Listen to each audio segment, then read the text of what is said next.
Hola, buenos días compañeros y compañeras de segundo C. El día de hoy voy a hablar un poco de la vida de Isaac Newton. Isaac Newton nació el 4 de enero de 1643, aunque en ese entonces el calendario usado era el juliano, y correspondía al 25 de diciembre de 1642, día de la Navidad. El parto fue prematuro aparentemente y nació tan pequeño que nadie pensó que lograría vivir mucho tiempo. Su vida corrió peligro por lo menos durante una semana. Fue bautizado el 1 de enero de 1643, 12 de enero en el calendario gregoriano. La casa donde nació y vivió hasta su juventud se ubica en el lado oeste del valle del río Witham, más abajo de la meseta de Kesteven, en dirección a la ciudad de Grantham. Antes de nacer muere su padre y al cumplir 3 años de edad su madre vuelve a entrar en matrimonio. Fue educado por sus abuelos, criado prácticamente huérfano. Al parecer no se llevaba muy bien con su abuelo, pero su abuela se preocupaba por su salud. Tuvo problemas al tener amigos ya que su inteligencia lo dejaba alejado a los demás. A los 12 años de edad ingresa al colegio. Tenía un carácter introvertido y sus primeros maestros no le consideraban buen estudiante aunque, para sus compañeros, era un niño perspicaz e inteligente. En esta época Newton era muy aficionado a construir maquetas, linternas, molinos de viento, relojes, capaz de mejorar el modelo de un molino de la época. Concluidos sus estudios escolares su familia pensó que debía dedicarse a trabajar en la granja pero resultó ser un pésimo granjero dado que pasaba la mayor parte del tiempo abstraído en sus pensamientos y realizando experimentos, así que le permitieron seguir sus estudios. Con 18 años ingresó en el Trinity College de Cambridge y como no tenía dinero pagó parte de sus estudios trabajando de sirviente para los estudiantes con más recursos económicos en Cambridge. Newton estudió, con entusiasmo, todos los libros relacionados con las matemáticas, que le apasionaban, y con la filosofía natural, nombre que tenían las ciencias físicas y naturales entonces. Pasando largo tiempo en la biblioteca con 21 años fue alumno de Isaac Barrow quien le dio clases, habiendo sido designado el primer profesor lucasiano de matemática en la misma época. Entró en contacto con los trabajos de Galileo, Fermat, Huygens y otros, a partir, probablemente, de la edición de 1659 de la Geometría, de Descartes por Van Schoten. Newton superó rápidamente a Barrow, quien solicitaba su ayuda frecuentemente en problemas matemáticos, quien se sorprendió de las habilidades matemáticas de Isaac. Poco tiempo después sería Newton quien ayudaría a su profesor en cuestiones matemáticas. Desarrolló en 1666 lo que se conoce hoy como cálculo, un método nuevo y poderoso que situó a las matemáticas modernas por encima del nivel de la geometría griega. En 1675 Leibniz llegó de forma independiente al mismo método, al que llamó cálculo diferencial. Su publicación hizo que Leibniz recibiera los elogios por el desarrollo de ese método, hasta 1704, año en que Isaac Newton publicó una exposición detallada del método de fluxiones. El famoso incidente de la manzana puede que sea el más famoso de su vida. Ocurrió en 1666.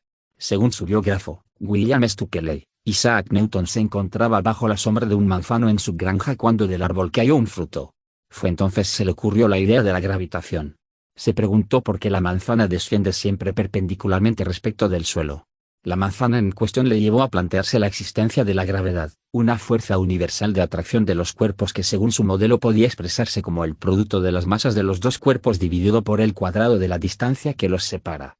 Esta ley explicaría por qué las órbitas de los planetas alrededor del Sol son elípticas, por qué la Luna provoca las mareas y por qué los objetos caen al suelo.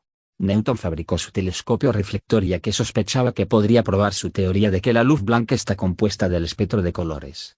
La distorsión del color, aberración cromática, fue el principal fallo de los telescopios refractores en la época de Newton, y existen varias teorías para explicar su causa. A mediados de la década de 1660, mientras trabajaba en la teoría del color, Newton concluyó que este fallo era causado por las lentes de los telescopios refractores comportándose como los prismas con los que estaba experimentando, dividiendo la luz blanca en un arco iris de colores alrededor de brillantes objetos astronómicos. Si esto era cierto, entonces la aberración cromática podía ser eliminada fabricando un telescopio que no usara una lente, un telescopio reflector. A finales de 1668, Isaac Newton fabricó su primer telescopio reflector. Eligió una aleación, espéculo de metal, de estaño y cobre como los materiales más adecuados para su espejo objetivo. El capítulo de la ciencia que eligió a tratar en sus clases fue la óptica, a la que venía dedicando su atención desde que en 1666 tuviera la idea que hubo de llevarle a su descubrimiento de la naturaleza compuesta de la luz.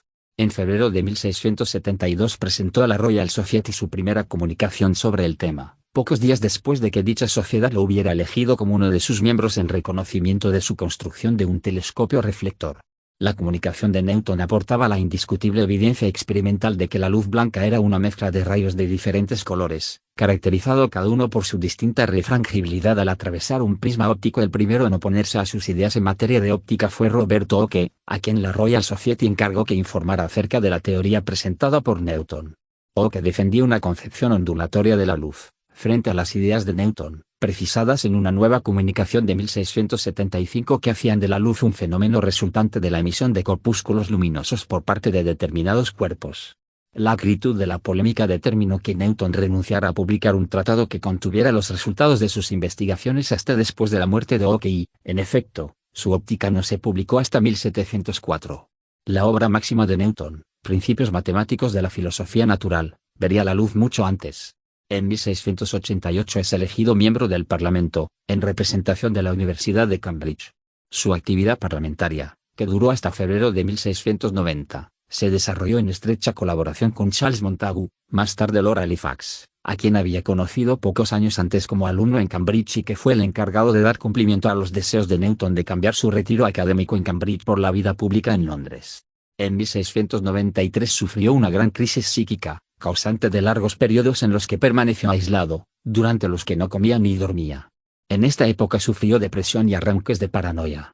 Mantuvo correspondencia con su amigo, el filósofo John Locke, en la que además de contarle su mal estado, lo acusó en varias ocasiones de cosas que nunca hizo. Algunos historiadores creen que la crisis fue causada por la ruptura de su relación con su discípulo Nicolás Fatio de Dwyer.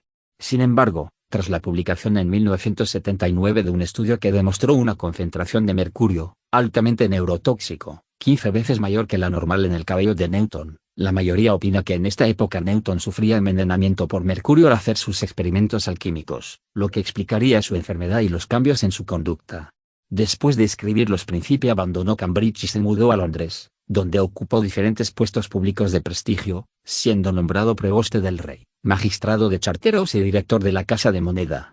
A fines de 1701, Newton fue elegido de nuevo miembro del Parlamento como representante de su universidad, pero poco después renunció definitivamente a su cátedra y a su condición de Fellow del Trinity College, confirmando así un alejamiento de la actividad científica que se remontaba, de hecho, a su llegada a Londres.